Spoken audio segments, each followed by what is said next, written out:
Hello, welcome. Today I'm going to be reviewing the book Goddesses in Everywoman by Jean Shinoda Bolen. So in this model that she has in her book, she has three categories of goddesses. There's vulnerable, there's the virgin, vulnerable, and the alchemist goddess. So the virgin goddesses are Artemis, Athena, and Hestia. The vulnerable are Hera, Dimitri, and Persephone. And the alchemist is Aphrodite. So in the book, she goes through each of these. So in each section, she explains what the virgin goddess is, and then she breaks down the different goddesses in there, and then she moves on. And in those sections, she explains them, their relationship with other gods, giving examples on how that applies to everyday women. And then she has a section in there that gets into sexuality and stuff like that. So that portion of the book is definitely not teenage or kid appropriate or friendly if you're listening to the audiobook. But that's in there too.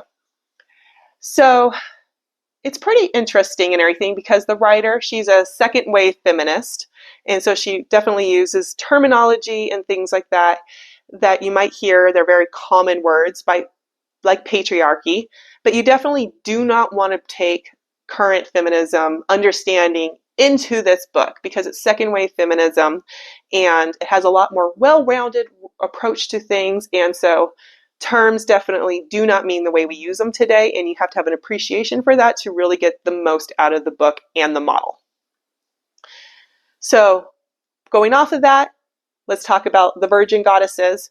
So the virgin goddesses are goddesses that aren't really dependent on other beings or, and specifically other male gods or anything like that. So they're very sovereign, independent individuals. So you have the archetype of Artemis,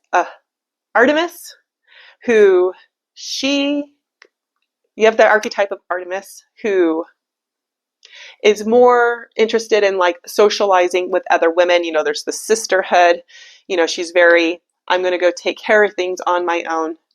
And there's those parts there, So a lot of times people will think about Artemis as the typical feminist, but she's a lot more than that. So, she's willing to I guess you could say, take the word of females over men, and she's very protective. In comparison to Athena, whose relationship is more with men. And so you can say Athena is, very intellectual. She's, the goddess of wisdom. And she very much stands for standards and things like that. So you might think that she's the more conservative goddess, the way things are. If she agrees with them, she's going to really step in and protect the way things are. While Artemis is more inclined to say, go shoot something down if she feels like it's hindering things. So you got that kind of comparison there. And then you have Hestia, who's mostly represented as the flame. And though she doesn't have her own mythology and things like that, she actually is the most worshipped of the goddesses because every time they lit a fire in their home, she was that centeredness. So she's about togetherness. She's about taking care of the task or whatever. So, that ideal of homemaking, doing dishes, laundry, and things like that. For the sake of actually just enjoying the task, though. Hestia is very much just wanting to build that environment, not necessarily for or to anything, but simply for that ideal that there's enjoyment in the task of making a home. So those are the virgin goddesses. And then you have the vulnerable goddesses. You have Hera, Zeus's wife, who's very much, her passion is actually in the identity of being a wife. So everything she does is about, being married to Zeus. If Zeus does something, she blames the women.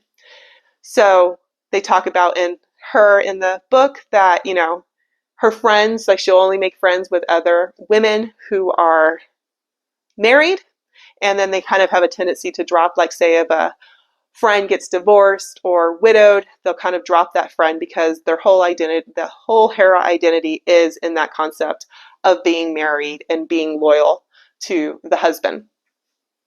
And then you have Diametri, who's the personification of parenthood, of the mother. So her entire identity is being the mother to Persephone.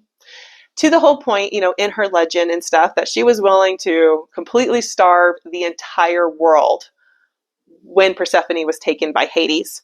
So that ideal or whatever, Diametri's archetype has to have a child to be a mother to. And so if they don't have their own children, they will find other people to be mothers to. And that's the whole identity in Diametri. And then you have Persephone, who starts off as that eternal child who's always being taken care of by the mother, who's innocent, who needs to be protected. And then, of course, she gets taken down into Hades, when Hades takes her down to the underworld. And then she ends up eating the pomegranate seeds and having to return a third of the year. And then she eventually takes on that shadow, integrates the shadow, and becomes queen of the underworld.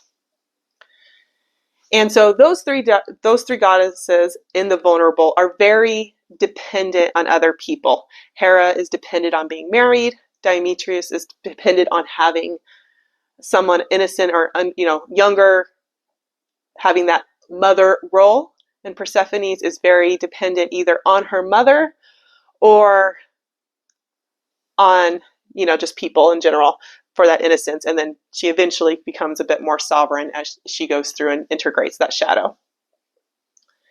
So vulnerable goddesses are very much dependent on people. So one way to look at that is the virgin goddesses, their lotus of control is internal. Vulnerable goddesses, their lotus of control is external. And then we have Aphrodite's, the alchemist goddess, who has a category of all on her own because she does not fit either one of these. She has a lotus of control that is very center, but then she also is able to do things externally. So she has a good relationship with the outside world and with herself. She's obviously known as the goddess of love, being that temptress, really being able to use that sexual feminine energy. And she's also able to see the desires of other people and give people tools to actually meet their goals and what they want. And then, she has some rivalries, like she ends up having a rivalry with Persephone over a guy, things like that or whatever. But, she's pretty much on her own. She's never a victim. She doesn't, she takes on many lovers, but she's never married. She never gives up her sovereignty anyway, but then she's also not having to isolate herself or anything. So, and then you have her. So that's the model in the book. So I find these archetypes and these models very interesting in ways that categorize it. And I like how they have it like the Hera and the Persephone and the Hestia especially.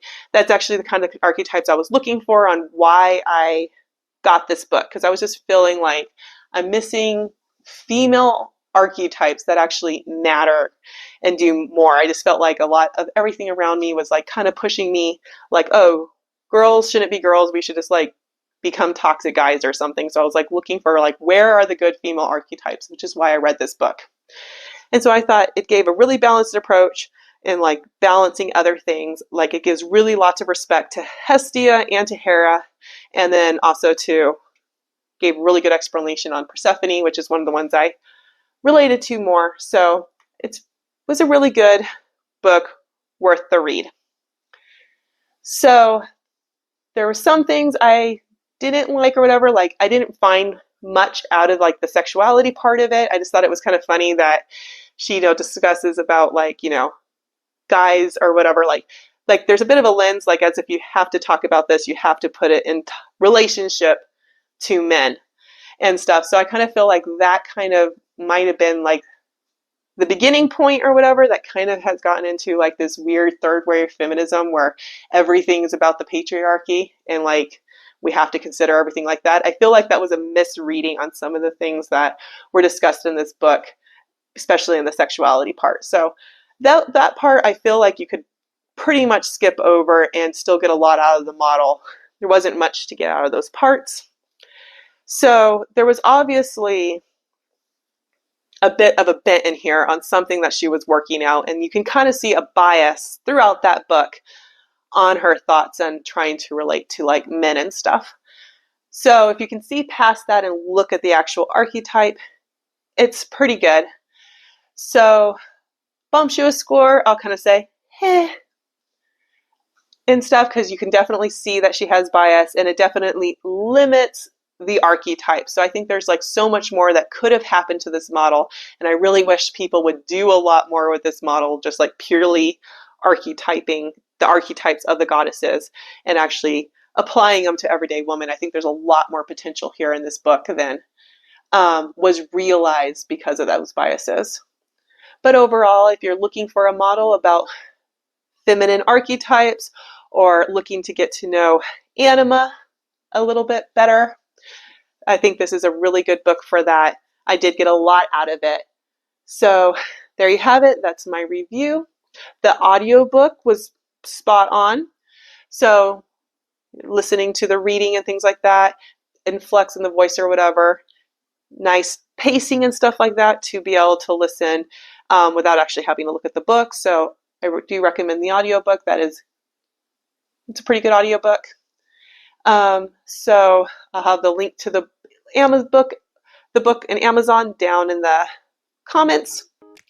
So thank you for joining me for this video and listening. Let me know what you think of the book if you've read it, and I hope to see you in another video.